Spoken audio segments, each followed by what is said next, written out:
გამარჯობა, თქვენ უყურებთ ამერიკის ხმას და ყოველკვირეულ გადაცემას ვაშინგტონი დღეს. მე ეკა მაღალდაძე ვარ, დღევანდელ გადაცემაში წარმოგიდგენთ. რა კრიტიკულად მნიშვნელოვანი იშვიათი მინერალების მიწოდება შეუძლია უკრაინას დასავლეთისთვის. დამოუკიდებელი ხმების ჩასახშობად ადამიანის ფუნდამენტური უფლებების წინააღმდეგ მიღებული კანონები. ინტერვიუ საერთაშორისო ამნისტიის წარმომადგენელთან. რა როლი შეიძლება ჰქონდეს ომის შემდგომ უკრაინაში მშვიდობის შენარჩუნებაში ნატოს სიდიდით მეორე არმიას, თურქეთი ფოკუსში. დარჩით ჩვენთან. He's not speaking loudly. Your country is in big trouble. Wait a minute. No. You've done a lot of talking. Your country is in big trouble. ვაშინგტონსა და კიევს შორის უკრაინულ მინერალებზე ხელშეკრულების ხელმოწერის საზეიმო ცერემონია ჩაიშალა. პრეზიდენტების დონალდ ტრამპისა და ვოლოდიმირ ზელენსკის შეხვედრა ოვალურ კაბინეტში, რომელიც მედიის თანდასწრებით მიმდინარეობდა, ორი ქვეყნის ლიდერს შორის ცხარე კამათში გადაიზარდა. You're either going to make a deal or we're out. ან შევთანხმდებით, ან საერთოდ გავალთ ამ ომიდან. და თუ გავედით, ბრძოლა მარტო მოგიწევთ. თქვენ პირობებს ვერ გვიკარნახებთ, თუმცა ხელშეკრულებას ხელს თუ მოაწერთ, უკეთეს პოზიციაში აღმოჩნდებით. თქვენ მადლიერი არ ჩანხართ, ეს კარგი არ არის. გულწრფელად გეუბნებით, ეს კარგად არ გამოიყურება. საკმარისია. ზელენსკიმ, რომელიც ვაშინგტონში საგანგებოდ ამ ხელშეკრულებაზე ხელმოსაწერად ჩავიდა, თეთრი სახლი დაგეგმილზე ადრე ნაჩქარევად დატოვა. სოციალურ ქსელ X-ში მან დაწერა, რომ მადლობელია ამერიკის, ამერიკელი ხალხის და პრეზიდენტ ტრამპის. ამ ეტაპზე გაურკვეველი რჩება უკრაინულ მინერალებზე მოლაპარაკებული შეთანხმების ბედი, რომელიც პირველი ბარიერი იყო რუსეთსა და უკრაინას შორის სამშვიდობო შეთანხმების მიღწევის გზაზე. We will never accept just ceasefire. უბრალოდ ცეცხლის შეწყვეტის შეთანხმებას არ მივიღებთ. უსაფრთხოების გარანტიების გარეშე ის არ იმუშავებს. დოკუმენტი საკმარისი არ არის, ძლიერი არმიაა საკმარისი. უკრაინის ზოგიერთ იშვიათ კრიტიკულად მნიშვნელოვან წიაღისეულზე და მინერალებზე საჯაროდ საუბარი პრეზიდენტმა ტრამპმა 3 თებერვალს დაიწყო. მან განაცხადა, რომ ამერიკა უკრაინის დახმარებას გააგრძელებს, მაგრამ სანაცვლოდ უკრაინისგან იშვიათი მინერალების მიღებას სურს.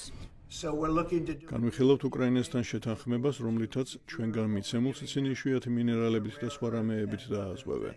კრიტიკულ მინერალებზე შეთანხმების იდეა უკრაინის პრეზიდენტს ეკუთვნის. ძვირფასი წიაღისეულის შეერთებულ შტატებთან ერთად ათვისების კონცეფცია ზელენსკიმ თვეების უკან უკრაინის გამარჯვების გეგმაში შეიტანა. ომის დასრულების სტრატეგიაში, რომელიც უკრაინის ლიდერმა კიევის მოკავშირეებს და მათ შორის ტრამპსაც გასული წლის შემოდგომაზე გააცნო. ქიმიურ ელემენტთა პერიოდული სისტემა რომ წარმოიდგინოთ, ეს ბოლო მწკრივია. ელემენტები 47-დან 71-მდე პლუს სკანდიუმი და უტრიუმი. მათ ელექტრონიკაში და მოწინავე ტექნოლოგიებში ბევრი სხვადასხვა ფორმით იყენებენ. ხშირად მთელი ამ ინდუსტრიის ვიტამინებს ან სანელებლებსაც უწოდებენ, ვინაიდან ბოლო რამდენიმე ათწლეულის განმავლობაში სწორედ მათი საშუალებით მოხდა მეცნიერების ამ მიმართულების დაწინაურება. ამ ელემენტების დამსახურებაა, რომ ტექნოლოგიები დღეს გაცილებით მცირე ზომის, ბევრად სწრაფი, მოქნილი, ძლიერი და გამძლეა. ნიკელი, ლითიუმი და სხვა კრიტიკული მინერალები, რომელთა საბადოებიც უკრაინას აქვს, უმნიშვნელოვანესია დასამუხტი ელემენტებისა და სხვადასხვა ტიპის ტექნოლოგიების საწარმოებლად, რომელთაც ფართოდ იყენებენ მობილურ ტელეფონებში, ელექტრომანქანებში, დრონებში, თავდაცვის, კოსმონავტიკის, მედიცინისა და ბევრი სხვა სფეროს მოწინავე ტექნოლოგიებში. მაგალითად, უკრაინას უხვად აქვს ლითანუმი და ცერიუმი, რომლებიც ეკრანის განათებისთვის გამოიყენება. ასევე ბირთვული ენერგიის მისაღებად და ლაზერების წარმოებისთვის უმნიშვნელოვანესი ერბიუმი და უტრიუმი. კიევი ფლობს მსოფლიოში ზომით მეხუთე გრაფიტის მარაგს. ის ელექტრომანქანების ბატარეებისა და ბირთვული რეაქტორების ერთ-ერთი მთავარი კომპონენტია. ვფიქრობ, ტრამპს იშვიათი მინერალები იმიტომ სურს, რომ ამერიკის ეკონომიკა ძლიერაა დამოკიდებული მათ ჩინურ წყაროებზე. ეს კი ეკონომიკური და ეროვნული უსაფრთხოების რისკებს ქმნის. არსებობს საფრთხე, რომ ჩინელები ამ საბადოებს უკრაინაშიც დაესაკუთრებიან. ევროკავშირმა კრიტიკული მინერალების სიაში სულ 34 მინერალი შეიყვანა. უკრაინას აქედან 22-ის საბადო აქვს, თუმცა ადგილობრივი კვლევითი ორგანიზაციების მონაცემებით მარაგის დაახლოებით 40% რუსეთის მიერ ოკუპირებულ ტერიტორიაზეა. თავიდან კიევმა პრეზიდენტ დონალდ ტრამპის მიერ შეთავაზებული შეთანხმების პირველი ვერსია უარყო და თქვა, რომ მასში უკრაინის ინტერესები დაცული არ იყო. ამას გარდა ზელენსკიმ მაშინ მიუნხენის უსაფრთხოების კონფერენციაზე ყოფნისას განაცხადა, რომ კიევი უსაფრთხოების გარანტიების გარეშე ხელს შეთანხმებას არ მოაწერდა. ამ განცხადებიდან დაახლოებით 10 დღეში ინტენსიური მოლაპარაკებების შემდეგ მხარეებმა შეთანხმება შეძლეს, მაგრამ არა უსაფრთხოების გარანტიებზე. პრეზიდენტმა დონალდ ტრამპმა 26 თებერვალს ღიად განაცხადა, რომ პასუხისმგებლობა ამ შემთხვევაში საკუთარ თავზე ევროპამ უნდა აიღოს. შეერთებულ შტატებში ვიზიტის დროს ბრიტანეთის პრემიერმა კირ სტარმერმა პრეზიდენტ ტრამპთან დაადასტურა, რომ სამშვიდობო შეთანხმების შემთხვევაში ომის შემდგომი მშვიდობის უზრუნველსაყოფად ლონდონი უკრაინაში მშვიდობის მყოფელებს გააგზავნის. გარკვევით ვამბობ, გაერთიანებული სამეფო მზადაა შეთანხმების მხარდაჭერა ხმელეთზე ჯარითა და საშითვით მფრინავებით უზრუნველყოს. მოკავშირეებთან ერთად მუშაობთ, რადგან მშვიდობის შენარჩუნება მხოლოდ ამ გზით მოხდება. ანალიტიკოსები ევროპაში თავდაცვის გაძლიერების აუცილებლობაზე საუბრობენ. როცა საქმე მეზობელ იმპერიალისტურ ძალას პუტინს ეხება, ევროპამ საკუთარი თავდაცვის წარმოება უნდა ააშენოს. მათ ერთიანი დიპლომატიური ფრონტი უნდა შექმნან, რათა რუსეთის წინეხს გადაურჩნენ. ამასთან მეტი უნდა იღონონ და ჩაანაცვლონ ამერიკული დაფინანსება უკრაინისა და ასევე საკუთარი თავის მხარდასაჭერად. ასე თუ არ მოიქცევიან, დარტყმას საკუთარ უსაფრთხოებას მიეყენებენ. შეერთებული შტატების მიერ ინიცირებულ მთელ ამ დიპლომატიურ მცდელობათა ფონზე რუსეთს უკრაინაზე თავდასხმა არ შეუწყვეტია. მოსკოვი რაკეტებითა და დრონებით განუწყვეტლად ბომბავს უკრაინის ქალაქებს და სოფლებს ომში, რომელიც მეორე მსოფლიო ომის შემდეგ ევროპის კონტინენტზე ყველაზე მასშტაბური და ყველაზე მსხვერპლიანია. მაია ქვარცხავა, ამერიკის ხმა, ვაშინგტონი. საქართველოს ხელისუფლება კი ახალ კანონებს იღებს და სხვა ცვლილებებზეც საუბრობს. ეგრეთ წოდებული აგენტების კანონის მიღების, დემონსტრაციებთან დაკავშირებული კანონმდებლობის გამკაცრების შემდეგ ოცნება მედიასთან დაკავშირებულ რეგულაციებზეც საუბრობს. იგეგმება უცხოური დაფინანსების კიდევ უფრო მეტად შეზღუდვა და სხვა ისეთი რეგულაციებიც, რომელიც ბევრი ანალიტიკოსის აზრით დამოუკიდებელ მედიას, სამოქალაქო სექტორსა და კრიტიკულ ხმებს ჩახშობის რისკის წინაშე დააყენებს. ჩვენ ამ თემაზე საერთაშორისო უფლებადამცველებს ვესაუბრეთ. Dennis, thank you so much for your time. Georgian government has adopted დენის, მადლობა დროის დათმობისთვის. საქართველოს ხელისუფლებამ ბოლო თვეების და კვირების განმავლობაში არაერთი ახალი კანონი აამოქმედა. ბევრში კი ცვლილება შეიტანა და ბევრის შეცვლას სამომავლოდ გეგმავს. ზოგიერთ განცხადებაში თქვენ ამ ცვლილებებს დრაკონულ შეზღუდვებად აფასებდით. გითხარით, რატომ მიიჩნევთ ასე და რა არის ამ კანონების მიზანი? მადლობა მოწვევისთვის. იმის შერშევაც კი რთულია საიდან დავიწყოთ. ჩვენ ამ რეგიონის შესახებ მუშაობთ და ბევრი პარლამენტი გვინახავს, რომელიც დრაკონულ კანონებს იღებს. მაგრამ არ მგონია მენახოს, არ მახსოვს მენახოს პარლამენტი, რომელიც ამას ამ მასშტაბით და ასე სწრაფად ასე მოკლე დროში აკეთებს. საქართველოს ხელისუფლება ადამიანის ფუნდამენტურ უფლებებს ისე უდგება, როგორც რაღაცას, რაც მას შეუძლია გადაწყვეტოს, როდის შეუძლია ხალხს მისი გამოყენება და როდის არა. ეს ახალი კანონმდებლობაც მსგავსია. ამის შესაბამისია. ისინი ზღუდავენ მშვიდობიანი პროტესტის უფლებას, გამოხატვის უფლებას. ჩვენ ვიხილეთ თავდასხმები მედიაზე, სამოქალაქო საზოგადოებაზე და ყველაფერი, რაც მათ სურვილს ეწინააღმდეგება, რომ საჯარო სივრცის გაკონტროლება შეძლონ, როგორც ჩანს თავდასხმის სამიზნე ხდება. ჩვენ გვაშფოთებს იმის ნახვა თუ როგორ ამკაცრებენ ისინი წესებს, რომლებიც ისეთ რაღაცეებს არეგულირებს, როგორც საჯარო სივრცეა და ხალხის უფლება და შესაძლებლობა პროტესტისა და სიტყვის თავისუფლებით ისარგებლოს. ახლა კი ვხედავთ გაზრდილ ჯარიმებს, რომლებიც აკრძალვებს უკავშირდება, რომლებიც თავადაა შერჩევითი და ეწინააღმდეგება საქართველოს საერთაშორისო ვალდებულებებს. ვხედავთ, როგორ ზრდიან და აფართოებენ ამ დრაკონული წესების მასშტაბს და მათ გამოყენებას. ასობით დაკავებულ მოქალაქეთაგან ბევრი ამბობს, რომ ისინი უბრალოდ პროტესტში მონაწილეობისთვის დააკავეს და არა კანონდარღვევისთვის, რომ მათ დაკავებისას ან მის შემდეგ ცუდად მოეპყრნენ, სცემეს, ფიზიკური ან სიტყვიერი შეურაცხყოფა მიაყენეს. საერთაშორისო ამნისტია ამბობს, რომ ეს უკვე ტენდენციაა. რა მიუთითებს თქვენთვის იმაზე, რომ ეს ერთი საერთო სურათის ნაწილია და დაკავებებს და დაკავებულებთან მოპყრობას საერთო მახასიათებლები აქვს. როდესაც ადამიანები ქუჩაში გადიან, მათ აქვთ უფლება იქ იყვნენ, ისაუბრონ. პოლიცია და ხელისუფლება ამას განსხვავებულად უდგება. ისინი თავისი შეხედულებით ასხვევებენ ავტორიზებულ და არაავტორიზებულ პროტესტს და როცა გადაწყვეტენ, რომ ადამიანები იქ არ უნდა იყვნენ, ამას ისე უდგებიან, როგორც უკანონო შეკრებას. ადამიანების დაკავება ასეთ გარემოებებში შერჩევითია. ეს კანონის და ადამიანის უფლებების არსის საწინააღმდეგოა. მაგრამ პოლიცია ამას მაინც აკეთებს და აკეთებს სისასტიკით. ამას აკეთებენ იმ მიზნით, რომ რაც შეიძლება მეტი ადამიანი მოაგროვონ ქუჩებიდან და მათ უხეშად ექცევიან. მათ, ვინც ამას აკეთებს და მათ, ვინც ამის ბრძანებებს გასცემს, პასუხი უნდა ააგონ. ახლა ეს არ ხდება, ამას ვერ ვხედავთ. ამგვარად ამ ძალადობის მასშტაბი და სიმძიმე საკმაოდ შემაშფოთებელია. ჩვენ ნამდვილად ვხედავთ ტენდენციას. უპირველესად, ეს დაპატიმრებული ხალხი დემონსტრანტებს შორის შერშევითადაა დაკავებული. არ არსებობს განსხვავება იმ ხალხს შორის, ვინც თუნდაც ძალადობდა, ან კანონს გადააბიჯა რამენაირად და ვინც იქ უბრალოდ ადგილზე იყო. მას შემდეგ, რაც პოლიცია აკავებს, მათ უხეშად ექცევიან. აპატიმრებენ მიხელთ პოლიციის განყოფილებებში და შემდეგ უარს ეუბნებიან ადვოკატებთან კონტაქტზე. შემდეგი პროცედურების ძალიან ხშირად სასამართლო პროცესები ძალიან სწრაფად ტარდება. როცა მოსამართლეები ისმენენ პოლიციელთა ჩვენებებს დაკავებულთა მხრიდან შესაძლო დანაშაულების შესახებ და იღებენ ამას როგორც დადასტურებულ ფაქტს. პარალელურად ჩვენ ვხედავთ ძალიან ბევრ მტკიცებულებას, დოკუმენტს იმისა, რომ პოლიცია დემონსტრანტებს სცემს, მათ უხეშად ექცევა, მათ ცხოვრებას ურთულებს ბევრი სხვადასხვა გზით. იქნება ეს მათი დაკავება, საკვებზე უარის თქმა, აყვანის ადგილიდან შორს გათავისუფლება. ბევრი კი, რაც ყველაზე შემაშფოთებელია, საერთოდაც საავადმყოფოში აღმოჩნდა და ეს ერთი შემთხვევა არაა. ათეულობით შემთხვევაც არაა. ძალიან საგულისხმო რიცხვებზეა საუბარი, რაც აჩვენებს, რომ ასე ექცევა პოლიცია დემონსტრანტებს. ბევრ ადამიანს აპატიმრებენ მხოლოდ იმის გამო, რომ მათ განსხვავებული ხმა აქვთ. ამის გამო ეპყრობიან მათ ასე. ეს კი მიუთითებს, რომ ესაა წინასწარ განსაზღვრული პოლიტიკა იმისა, რომ დემონსტრანტებს, პროტესტის მონაწილეებს ასე გამორჩეულად უხეშად ძალადობრივად მოექცნენ. მათ კი, ვინც ამას აკეთებს, იციან, რომ თავისი ქმედებებისთვის არ დაიჭებიან. პასუხისმგებლობის და დაუსჯელობის საკითხს ახსენებთ. ჩვენ მოვისმინეთ, რომ შესაძლო გადაცდომების თაობაზე ხელისუფლება გამოძიების ჩატარების პირობას დებდა, თუმცა არაფერი გვსმენია იმის შესახებ, რომ სამართალდამცავი თუ სპეციალური სამსახურების წარმომადგენელთაგან ვინმეს პასუხისმგებლობა დამდგარიყოს, თუნდაც ისეთ შემთხვევებზე, რომლებიც კადრებზე აღიბეჭდა და რომლებშიც აშკარა ფიზიკური ძალადობა ჩანდა. დემონსტრანტების წინააღმდეგ იქნებოდა ეს თუ ჟურნალისტების. რას ნიშნავს ეს სამომავლოდ მშვიდობიანი პროტესტის პერსპექტივისთვის?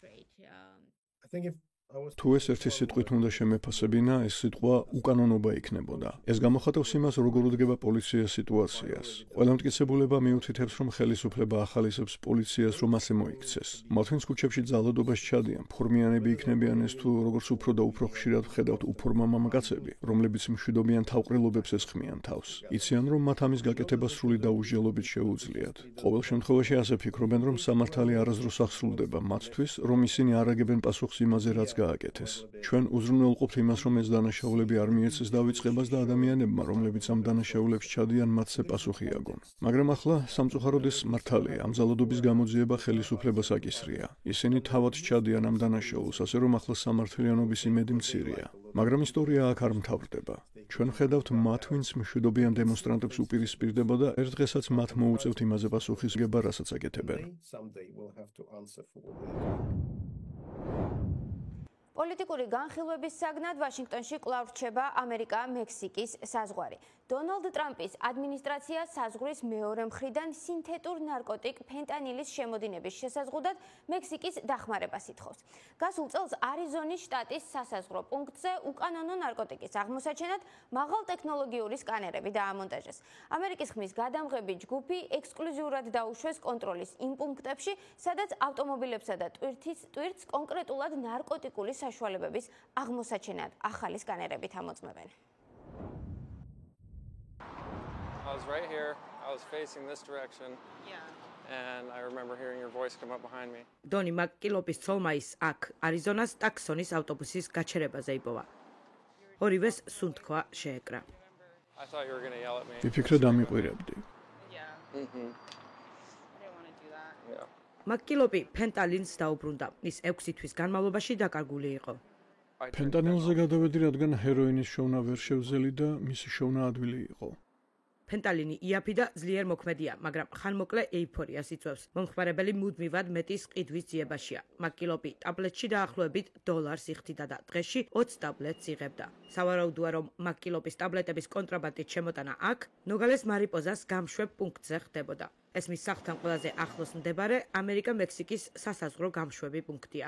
ეს სკანერები რენტგენის სხივებს სატვირთო მანქანებში ნარკოტიკების აღმოსაჩენად იყენებს. დაბალი ენერგიით სხივდება კაბინა, სადაც მძღოლი ზის. მაგალი ენერგიის სხივით მისაბმელი და მისი ტვირთი მოწმდება. ეს მანქანები ამ პუნქტზე გასულ წელს დაამონტაჟეს და რადგან მძღოლებს გაჩერება და მანქანიდან გადმოსვლა აღარ სჭირდებათ, პუნქტი დღეში 100 სატვირთოს ნაცვლად 700 მანქანის სკანირებას ახდენს. შემდეგ მესაზღვრეები გამოსახულების ანალიზს ახდენენ და რაიმე უჩვეულოს ეძებენ. ამერიკის ხმას მიეცა ექსკლუზიური უფლება საკონტროლო ოთახში შეეხედა და ენახა თუ როგორ ხდება ფენტალინის აღმოჩენა. ისინი ამჩნევენ, რომ იატაკი ბევრად უფრო მკვრივია. წინა სატვირთოსთან შედარებით რენტგენზე უფრო მუქად გამოიყურება. ეს ანომალიაა. ყოველი ეს პატარა კვადრატი ნარკოტიკების პაკეტია. ახლა ვნახოთ აქ ნარკოტიკებს თუ ვიპოვით. გვალით ჩრდილები კი ტვირთია. ეს მანქანა საზამთროებითაა დატვირთული. ხედავთ რამე უჩვეულოს. კონტრაბანდა აქ არის. მისაბმელის იატაკზე ეს მართკუთხა პაკეტები ნარკოტიკებია. სუბუქი ავტომანქანები ჩვეულებრივ სასაზღვრო შემოწმებას გადიან. ზოგიერთს უფრო საფუძვლიანად ამოწმებენ. სხვების სკანერის გავლით გადიან, რომელიც გამოსახულებებს ოფიცერ ალეხანდრო ბაჩელიერს გადასცემს. ისინი ამ მანქანებში ფენტანილის ტაბლეტებს მალავენ კარებში, ძრავისა და სალონის გამყოფში, გვერდით პანელებში. ბოლო 5 წელიწადში ფენტალინის კონფისკაციები გაორმაგდა. საბაჟოს თანამშრომლებმა აქ და ნოგალესის 5-ვე გამშვებ პუნქტში ამოღებული ფენტალინის 60% აღმოაჩინეს. ამთვის დასაწყისში მექსიკის მთავრობა დათანხმდა თავის საზღვარზე მიგრანტების და უკანონო ნარკოტიკების ნაკადის შესაჩერებლად 10,000 ჯარისკაცი გაეგზავნა. პრეზიდენტმა ტრამპმა ამ შეთანხმებას მექსიკისთვის ტარიფების დაწესების დაყოვნების სანაცვლოდ მიაღწია. რამირეზი ამბობს, რომ გავრცელებული ცნობების თანახმად ქუჩაში ფენტალინის ფასი იზრდება. ეს აჩვენებს, რომ მოთხოვნა არსებობს, მაგრამ ჩვენ მიწოდებას ვარღვევთ. მაკილოპი ამერიკელებს ურჩევს ნარკოტიკებზე დამოკიდებული ადამიანების სტიგმატიზება შეწყვიტონ. როდესაც მივხვდი, რომ ჩემს ოჯახს ისევ ვუყვარდი, კვლავ იმედი გამიჩნდა. და ის იმედოვნებს, რომ ნარკოტიკებზე დამოკიდებულება უკან მოიტოვა.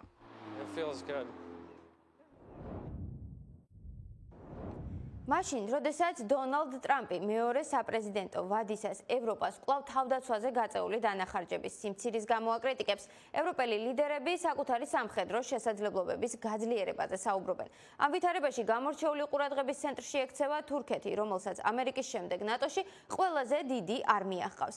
ის შეიძლება ევროპის გეგმების მნიშვნელოვანი ნაწილიც გახდეს, განსაკუთრებით კი უკრაინაში ნებისმიერი სამშვიდობო ოპერაციისთვის. ნახეთ სიუჟეტი სტამბოლიდან. უკრაინის პრეზიდენტმა ვოლოდიმირ ზელენსკიმ თურქეთში ვიზიტისას ხაზი გაუსვა უკრაინის მოკავშირეების როლისა და მზაობის მნიშვნელობას, გაგზავნონ ჯარები უკრაინაში, რათა უზრუნველყონ ნებისმიერი სამშვიდობო შეთანხმების დაცვა, რომელიც რუსეთთან შესაძლოა მიღწეულ იქნას. ორი საკითხი ძალიან მნიშვნელოვანია. ძლიერი უკრაინული არმია და უკრაინაში სხვა არმიების, როგორიცაა ევროპისა და შეერთებული შტატების, ჩვენი პარტნიორების განლაგება. ზელენსკიმ აღნიშნა, რომ მან ეს საკითხი განიხილა თურქეთის პრეზიდენტ რეჯეპ ტაიპ ერდოღანთან, თუმცა ჯერ ადრეა საუბარი იმაზე, თუ რა შედეგები მოჰყვა ამ მოლაპარაკებებს. მიუხედავად იმისა, რომ ერდოღანს ზელენსკისთან მჭიდრო ურთიერთობა აქვს, თურქეთის ლიდერი ასევე ინარჩუნებს კარგ ურთიერთობას რუსეთის პრეზიდენტ ვლადიმირ პუტინთან. თუმცა ნატოს რიგებში თურქეთის არმია სიდიდით მეორეა, რაც ანკარას უკრაინის მხარდაჭერისთვის ხელსაყრელ პოზიციაში აყენებს. თუ მხარეები შეთანხმდებიან, თურქეთმა შესაძლოა სამხედრო ოპერაციებში გაგზავნოს თავისი ჯარები. რატომ ვამბობ ამას? თურქეთი უკვე მონაწილეობდა გაეროს მრავალ სამშვიდობო ოპერაციაში და თურქეთის არმია ძალიან ძლიერია. რუსეთის საგარეო საქმეთა მინისტრმა სერგეი ლავროვმა გამორიცხა უკრაინაში ნატოს სამშვიდობო ძალების განლაგება, თუმცა თურქეთის არმიის როლი ევროპულ უსაფრთხოებაში შესაძლოა გაიზარდოს იმ ფონზე, როცა შეერთებული შტატები მოითხოვს, რომ ევროპამ უფრო მეტი პასუხისმგებლობა აიღოს საკუთარი თავდაცვის უზრუნველსაყოფად. მნიშვნელოვანია, რომ ევროპელებმა გააძლიერონ თავისი უსაფრთხოება, რათა ამერიკამ შეძლოს ყურადღების გამახვილება იმ რეგიონებზე, სადაც დიდი საფრთხეები არსებობს. თურქეთში ადამიანის უფლებათა მდგომარეობის კუთხით არსებულმა ვითარებამ გაართულა მისი ურთიერთობები ევროკავშირთან. თუმცა ანალიტიკოსები აღნიშნავენ, რომ რუსეთის მიმართ გაზრდილი შეშფოთება უსაფრთხოების თანამშრომლობისთვის საერთო საფუძველს ქმნის. თურქეთსა და ევროპულ ქვეყნებს აქვთ ერთი და იგივე გეოსტრატეგიული ინტერესები. თუ თურქ პოლიტიკოსებს კითხავთ, მათთვის მთავარი საფრთხე უსაფრთხოებისა და სტაბილურობისთვის რუსეთია. ევროპის ლიდერები განიხილავენ კონტინენტზე არსებულ უსაფრთხოების გამოწვევებს. იმ ფონზე, როდესაც თურქეთის არმია ბევრ ევროპულ არმიაზე დიდია, ანკარა აცხადებს, რომ მას შეუძლია მნიშვნელოვანი როლი ითამაშოს ევროპის თავდაცვაში. ევროპელი მოკავშირეები უნდა აცნობიერებდნენ, რომ თურქეთის გარეშე შეუძლებელი იქნება ევროპული კონტინენტის და ევროატლანტიკური უსაფრთხოების დაცვა. და თუ თურქეთი მზად არის მხარი დაუჭიროს ამ ევროპულ უსაფრთხოებისა და თავდაცვის შესაძლებლობებს, ეს მნიშვნელოვანია. თურქეთის შეერაღებული ძალები დაახლოებით 800,000 სამხედროს მოიცავს, მათ შორის რეზერვისტებს. ანალიტიკოსების შეფასებით, ევროპელი ლიდერების მიერ თურქეთისთვის შეიარაღებაზე შეზღუდვების შემსუბუქება შეიძლება ნიშნავდეს ურთიერთობების დათბობას.